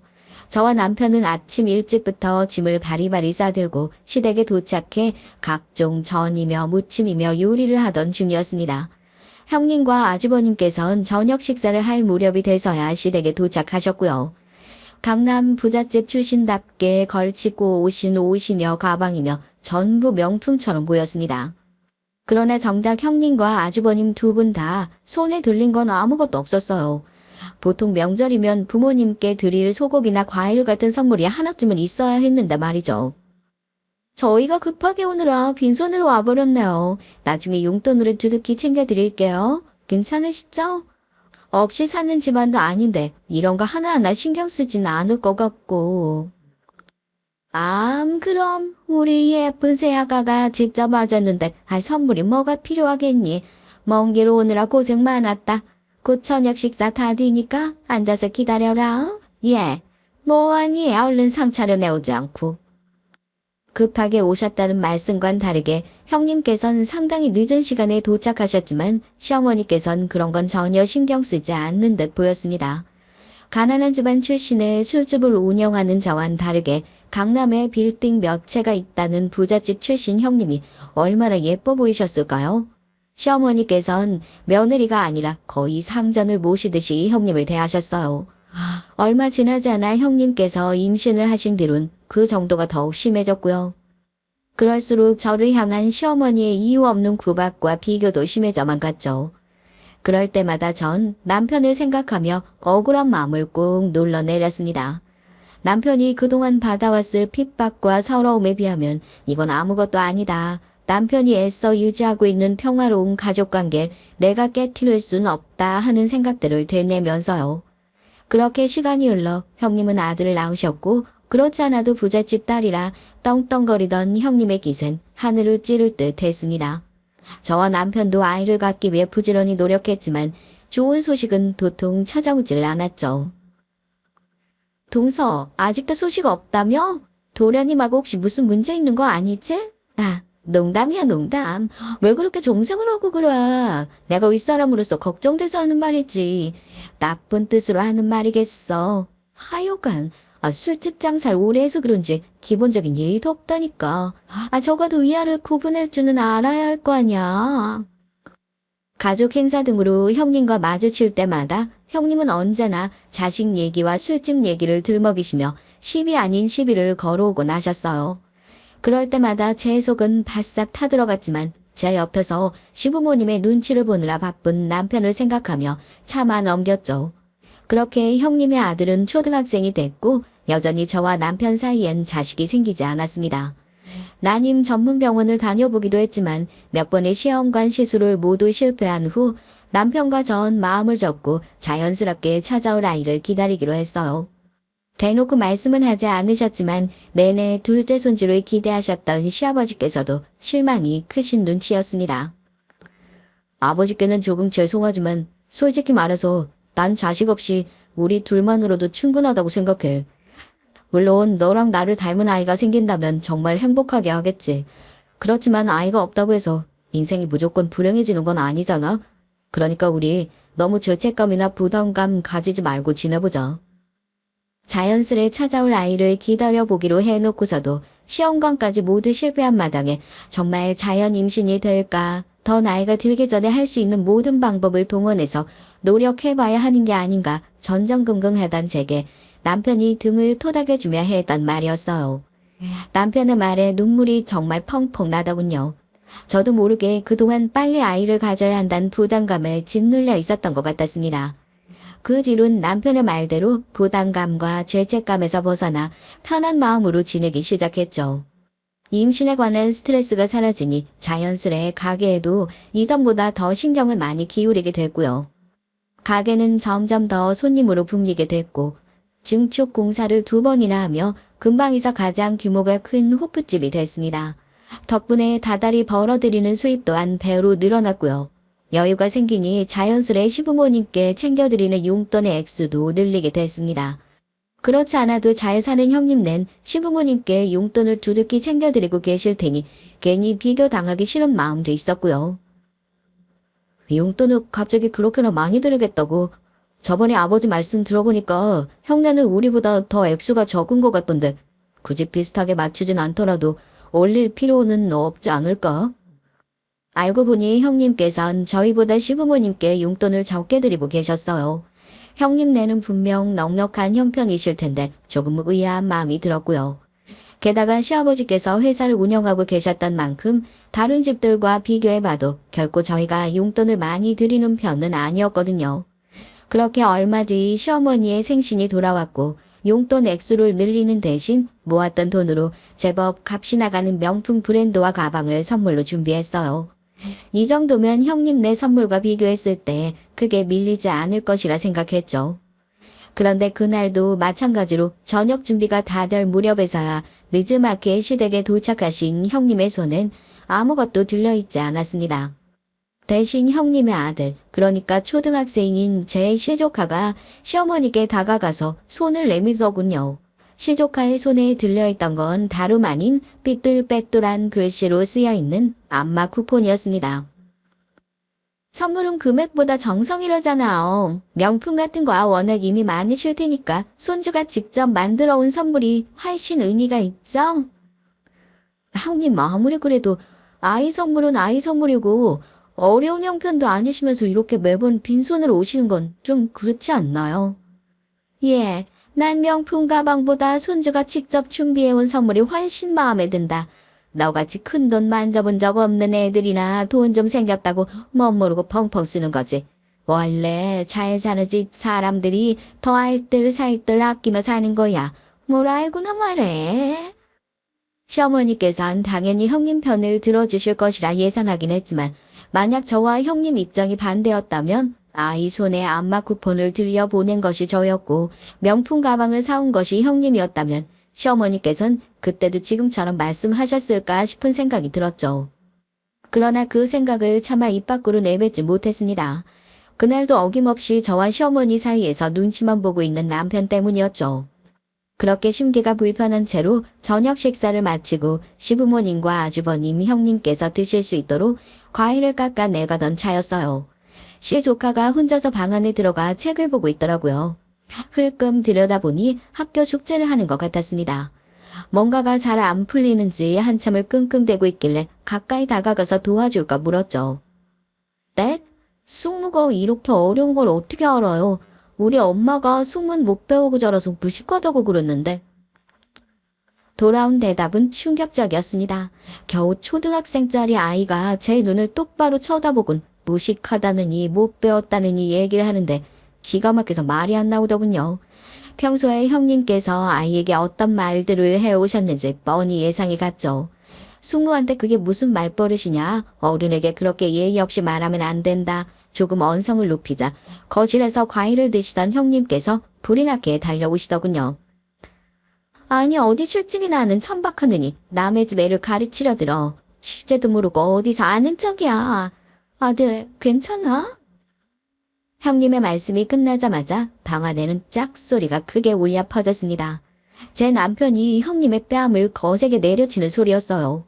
충격에 형님께선 방바닥에 나동들어졌고 놀란 시댁 식구들은 모두 방으로 헐레벌떡 달려왔습니다. 에드워드 정말 너무하십니다. 어렸을 적부터 지금까지 저 무시하는 거 다 참고 살았어요. 결혼하고 이 사람한테 하시는 언행도 다 제가 못난 탓이라고 생각하고 미안한 마음으로 살았습니다. 당신들 같은 사람들도 가족이라고 저 거둬지신 아버지를 봐서라도 어떻게든 잘 지내보겠다고 아득바득 참으며 살았는데 아무리 그래도 애 앞에서 어떻게 그딴 소리로 짓거릴 수가 있으세요. 이 사람 배운 만큼 배운 사람이고 이렇게 무시받을 사람 아닙니다. 당신들같이 교양 없는 역겨운 인간들 가족이라고 부르기도 싫고 이제 인연 끊고 살겠습니다. 아버지 죄송해요. 여보 가자. 울분을 터뜨리듯 말을 쏟아낸 남편은 그대로 절 이끌고 시댁을 나섰어요. 남편을 따라 집에 가는 길에 어찌나 눈물이 펑펑 나던지요. 남편은 돌아가는 길 내내 그동안 참고 살게 해서 미안하다며 본인이 진작 했어야 하는 일인데 아버지 때문에 가족들과 연을 끊을 수 없었다. 용서해달라며 제게 빌었어요.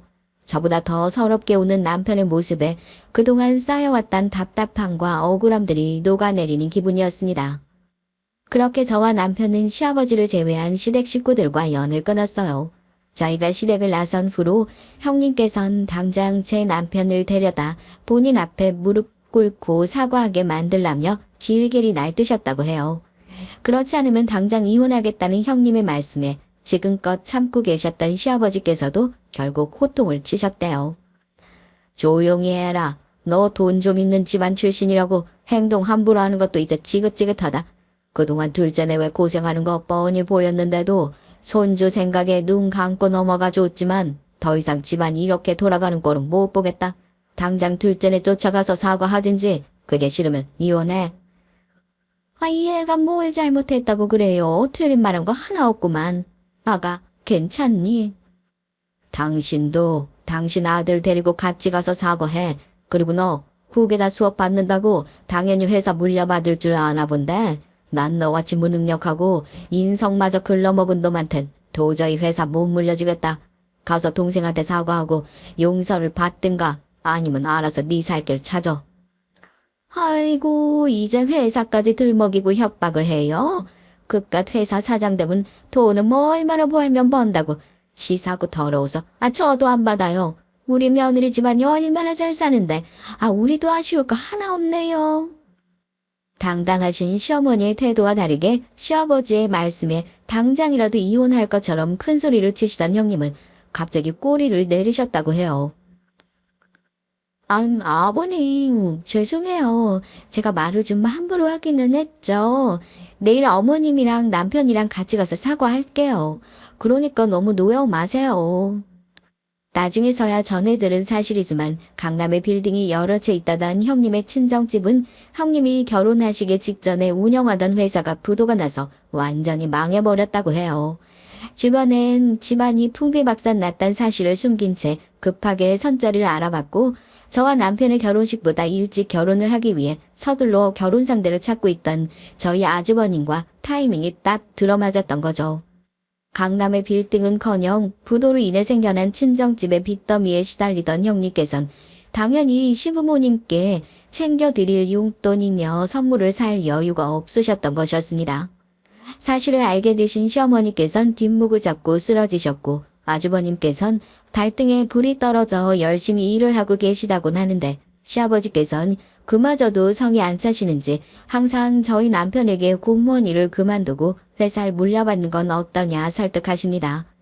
남편은 더 이상 시댁 식구들과 얽히고 싶지 않다며 딱 잘라 거절하지만요. 동석, 가게 일 많이 바빠? 내가 설거지라도 좀 도와줄까? 일 많이 피곤할 텐데 먹으라고 홍삼 좀 사왔어. 내가 그동안 너무했지. 아가, 어쩜 이렇게 커다랗고 멋진 가게를 혼자서 다 운영을 하니? 대단하다. 그동안 고생 많았지? 내가 뭐 도와줄 건 없니? 형님과 시어머니께선 그 뒤로 틈만 나면 저희 가게에 찾아와 설거지며 청소며 가게 일을 도울 테니 시아버지께 말 좀 잘해달라 부탁을 하셨어요.